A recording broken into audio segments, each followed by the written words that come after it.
Hi, hello and welcome to my channel. Welcome to a brand new video. It is Friday. Happy Friday. Hope that you all have a great weekend, whatever you're up to.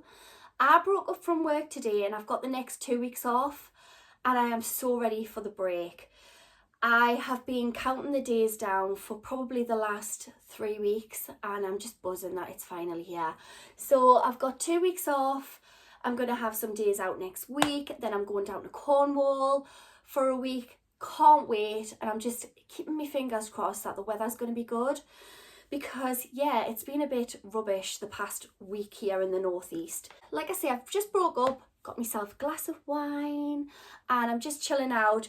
So, yeah, I've been at work today. Finished about 6:15. Went straight to the shop for my wine. Got my priorities right. Came home. Actually had a Chinese, and then I had a quick shower, washed and dried my hair. So as you can see, I've got no makeup on or anything. I'm just chilling out with my loungewear set on, and yeah, I'm gonna get today's video done. So something a little bit different for us. I've got a Q&A today, and I was kindly nominated by another YouTuber. She is so lovely. Her name is Crocker. And she did a collaboration last week with the Transatlantic housewives. They are all lovely ladies. I've collabed with these all before. And yeah, so they did a Q&A last week. And part of the challenge was to nominate somebody to do this Q&A. So I did accept. So thank you, Maria, for nominating us. I'm really looking forward to this video actually, because I think it'll be a great opportunity for like you guys to get to know us a little bit more, and I love watching these types of videos. So get yourselves a drink, some snacks, and yeah, I'd love for you to stick around. So Maria has sent us the 10 questions, so I've got them all here ready to answer. Do you know what? This backdrop is so nice. I'm actually in my bedroom. I used to sit here all the time when I was doing like shopping hauls, but because I've been doing lots of clothes try on hauls lately, I haven't like sat in here, but it's such a cozy space, especially when you've got like your candles and things on. So yeah, hope that you like the new backdrop. I'm gonna do this video and then I'm actually gonna go downstairs and watch The Burbs. You probably have all watched The Burbs, but if you haven't, definitely watch it. You've got to watch it. It's fabulous. So it's got Tom Hanks in it, and it's like a tradition in our household. So every sort of summer when we break up for our 2 weeks holidays, the first night that we break up, we sit and watch The Burbs. So yeah, I'm excited to go down and watch it in a bit. So I'd love it if you wanted to stick around and hear all of the answers to the questions. Okay, so question 1 is, what country would you most like to visit? So the answer to this question is so easy because I've actually booked and I'm going to this place next year. And yeah, the place that I am going to next year is Norway. So this has actually been on my bucket list for as long as I know. So me and my husband have always wanted to go to Norway. We've wanted to go to the fjords, so the Norwegian fjords, and we would love to see the Northern Lights. So yeah, we've actually booked and we're going on a cruise next year, and yeah, we're doing the Norwegian fjords. So I am absolutely buzzing, can't wait for that. If you have been to the Norwegian fjords, please let us know in the comments below what you thought of them, and if you went there like on a cruise, I'd love to know. So I'm so excited. Yeah, so we've never been on a cruise before, and yeah, so we're going to Norway. Okay, so question 2 is, what was your first job? Okay, my first job was pretty incredible. So I left school and I applied. I knew I wanted to work in care. I actually wanted to become a nurse. So I applied to the college and I got a place to go to college and do a GNVQ in health and social care. And then I was approached by a company who offered me an NVQ. And they said, you know, you can still gain a qualification, but you can work in a residential setting and, you know, gain hands-on experience. And for me at the time, I think because I had just left school, you know, I was kind of sick of the whole classroom thing. and it was just more appealing that I would be working in a residential home, you know, rather than being stuck at college like every day being in a classroom. So yeah, I worked in a residential home for a year. I gained me NVQ, which is a national vocational qualification, and I absolutely loved it. The staff were absolutely amazing. They all took us under their wing, honestly. Like, they felt like my sisters and my mums, and the residents were just lovely, really, really lovely. I then went on to, well, I continued to be in care, and I have done throughout my whole career, you know, and yeah, I love it. I didn't go on to be a nurse, but I was a carer for many, many years, and then I've kind of like worked my way up, and now I'm sort of based in the office, but I do still, you know, go on the floor and help the girls, especially for short-staffed and stuff, and I just love it. I really, really do. So I didn't just work with the elderly. I've spent the majority of my life working actually with adults with learning disabilities, and I just love the clients that I've worked with. Absolutely love my job, and wouldn't change it for the world. So yeah, question 3 is, what is your favourite film of the 80s? Okay, this was a tough one actually, because I have got so many films that I love. To name a few, I love Top Gun, I love Lost Boys. I would say my favourite film, which I often, you know, watch over and over again, is Dirty Dancing. I just love it, and yeah, I would say Dirty Dancing is definitely my favourite. Okay, so question number 4, let us just get a quick sip of this. Oh, question 4 is, who would you like to play the movie of your life? Okay, again, another hard question. I actually asked my husband this, and straight away he said Drew Barrymore. Yeah, so it is hard on YouTube to get your personality across to people, especially when you're doing shopping hauls and, you know, you're in front of the camera. It's always difficult. But yeah, my husband said Drew Barrymore because Drew Barrymore she's got a fantastic sense of humour. She is fun, and I think she's an amazing actress. If you've seen 50 First Dates, she plays such a good part in that. She's amazing in like comedies and things like that. And yeah, so my husband thought Drew Barrymore. Number 5, the scariest thing that you've done.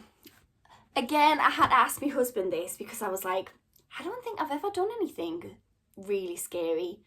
And then he pointed out something that I did do, and he's completely right. So when I was in my 20s, I was suffering from headaches, really, really bad headaches, like migraines constantly.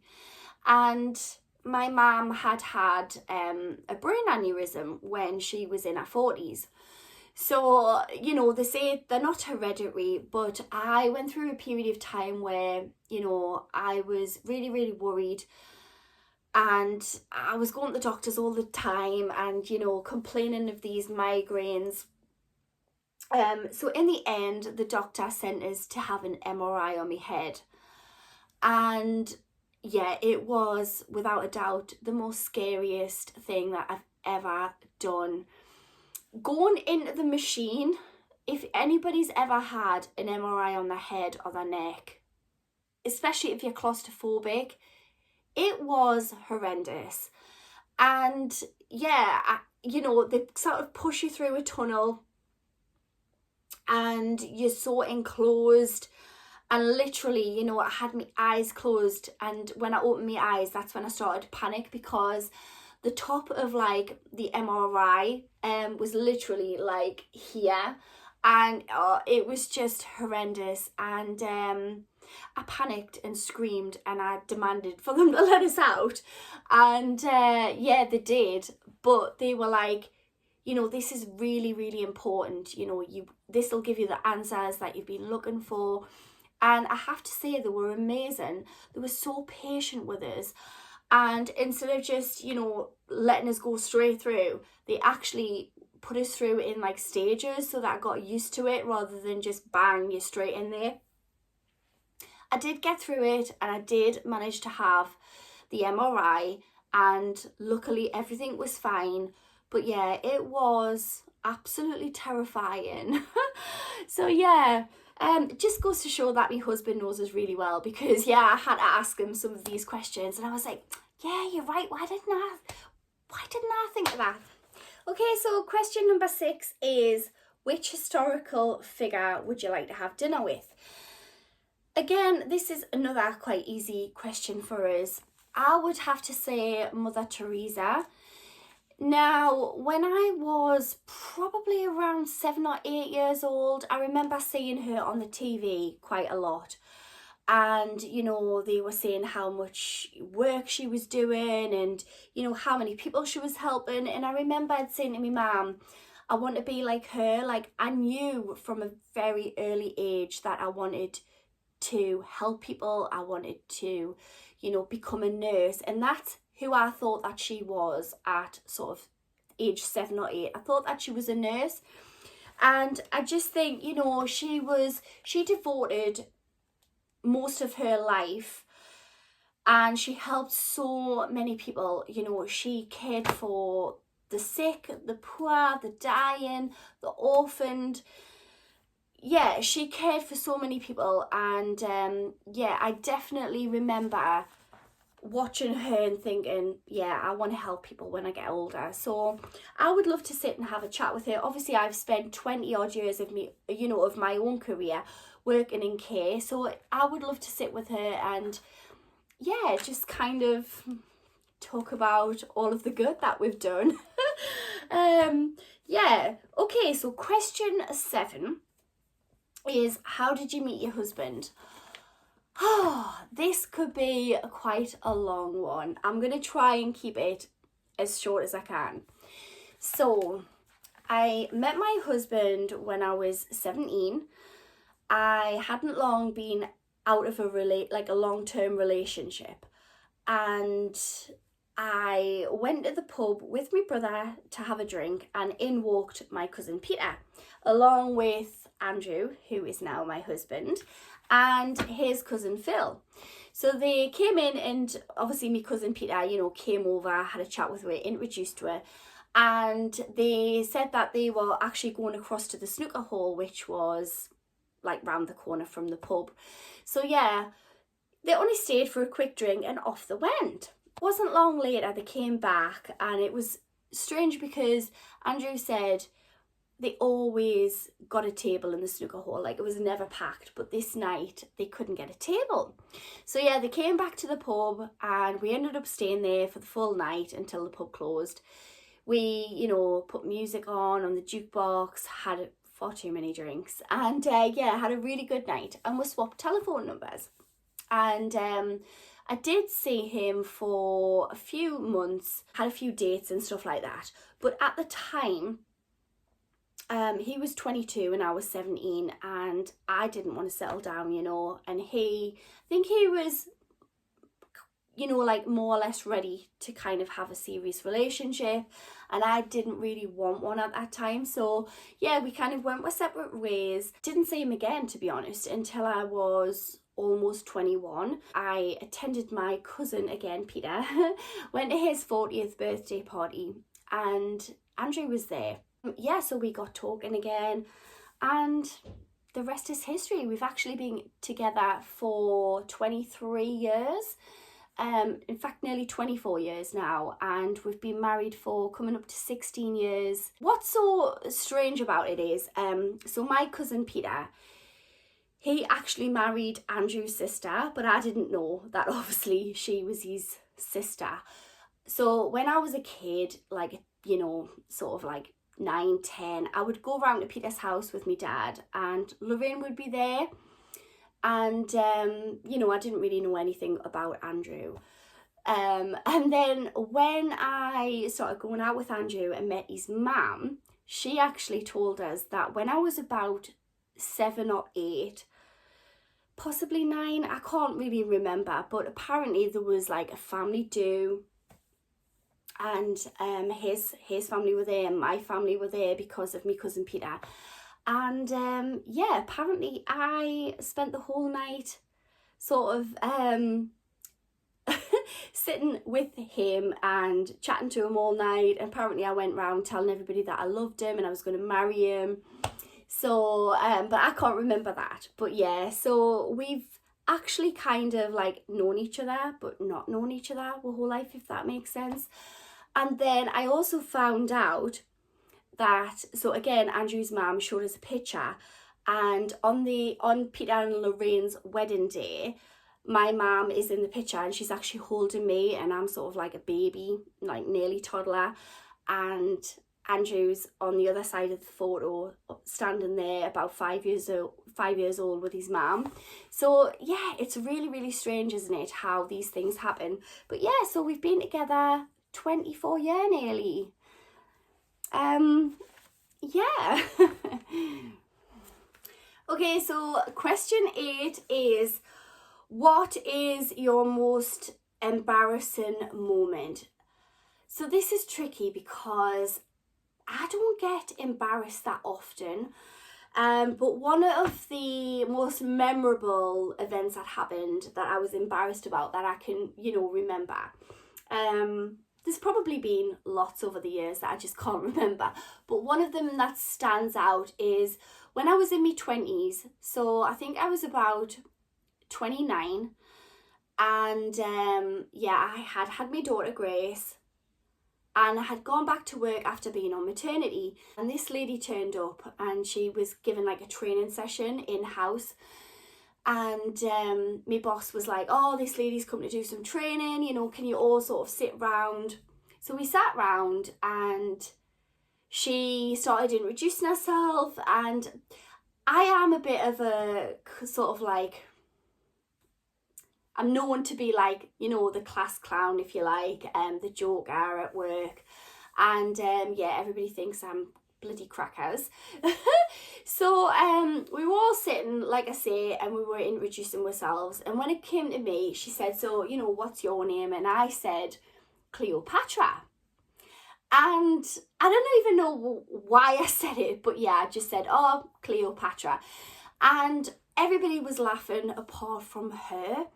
And she seemed really serious, as if like she just didn't get that it was a joke, and she actually believed that I was called Cleopatra.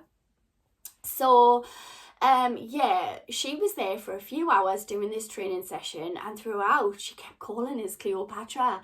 Well, every time she called us it, everybody was laughing, and I just felt so embarrassed because she didn't get the joke and she actually thought my name was that. So, the longer that it went on as well, I was like, oh my God, like, how am I going to tell her that actually my name isn't that? So it was just so funny. And at the end of the training session, I was so worried that she was actually going to put Cleopatra down on the like training certificate. So at the end, I said to her, by the way, my name isn't Cleopatra. And she was like, yeah, I knew that. But it was just so funny, honestly. And I did learn from that. So yeah, I didn't ever say that my name was Cleopatra again. Okay, so question 9 is, what is your pet peeve? I would say probably noise when I'm trying to get to sleep. I absolutely can't stand noise. Whether it's, snoring, whether it's a ticking clock, anything like that. I recently went away with my mum and my son. So it was in April. We went away for a couple of days, took the band down to West Midlands Safari Park, and we stayed in a hotel. And on the night time, my mum went to sleep quite early. So we're sharing this, family room. And I was trying to get to sleep, and all of a sudden I heard the clock tick, tick. And obviously I didn't want to put the light on because I didn't want to wake my mum up. So I'm sort of, crawling around the room with my torch on my phone, trying to find this bloody clock. And I couldn't find it for ages. And then when I found it, I couldn't get the battery out. So in the end, I ended up wrapping it up in like a towel and hiding it in the wardrobe. So the next day, my mum got up and I heard her, like rustling around the room, and she was making all this noise and she was tutting. And I went, for God's sake, what you doing? And she went, I'm trying to find me clock. And she went, I'm sure I put it here last night before I went to bed, but it's not here. And I went, that bloody clock. I went, I've chucked it in the wardrobe. I said it was making loads of noise. So, yeah, she wasn't impressed. But yeah, I would definitely say I can't stand noise when I'm going to sleep. So that is definitely my pet peeve. Okay, so the final question is question 10. And it says, outside of your family, what are you most proud of, or your proudest moment? So yeah, my children are my biggest achievement in life. But outside of my family, I would say that my proudest moment had to be passing my driving test. I think I passed on my 5th attempt. I can't quite remember, but I know that I sort of went in for a test, and I think I was sort of about 18, 19, I'm pretty sure I was. Went in for a test, failed, and then kind of gave up for a few years. And it was when I met Andrew, and he was like my boyfriend. He encouraged us so much to keep going. And it was really difficult because every time I failed, I remember, going to bed, crying myself to sleep. And yeah, and then I would talk to Andrew on the phone, and he would say, when you get up, get straight back on the phone, book in for your next test. And that's what I done. And yeah, it was so hard at the time, but once I passed my test, none of that mattered, and I was just ecstatic. So yeah, I would say passing my driving test. And so that is it, everyone. That is all 10 questions answered. I hope that you really enjoyed watching today, and I hope that you made it to the end. If you did, don't forget to give it a big like and subscribe to my channel if you haven't already. And I'm going to be back in the next few days with a next clothes try on haul. So take care, everyone. Enjoy the rest of the weekend, and bye for now.